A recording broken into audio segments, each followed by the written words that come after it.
Okay, that's my cook. It's like 90% complete on this side. Chỉ toàn sẽ bộ cái em cho cái hông nó cái hông next cái hông blau big hông là chỉ ba chia cái kia như chỉ cái trong đó nên là chỉ trói tôi sẽ tỏi có chỉ nhỏ nó xây kia nó thế nhau nó thế vừa nhau kia bê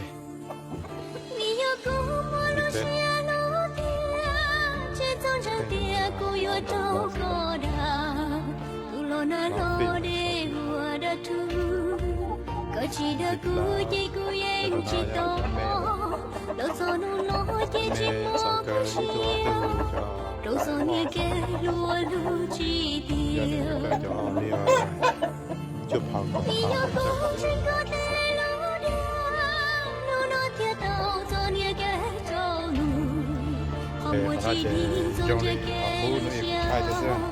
cũng lúc có tiếng cho tao lúa qua mùa ôi lúa xia giờ là đa số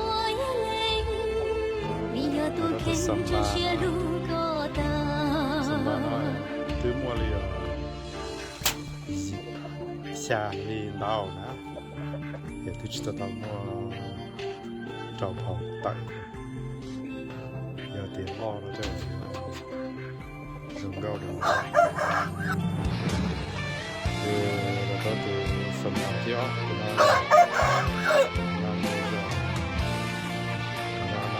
tháp lâu giờ đúng rồi bữa nay giờ đi cho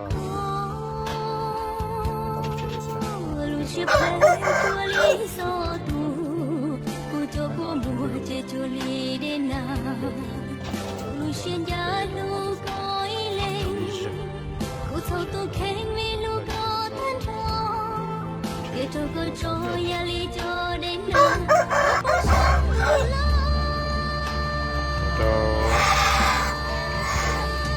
đó từ nào nó từ nào thì muốn nó từ sự kiện thời gian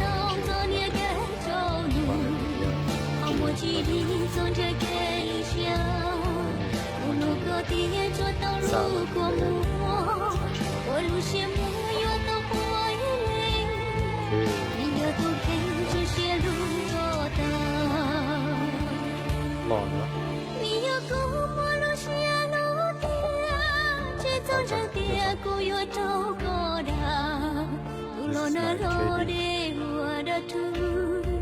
có chỉ đã cứ dây cứ em chỉ to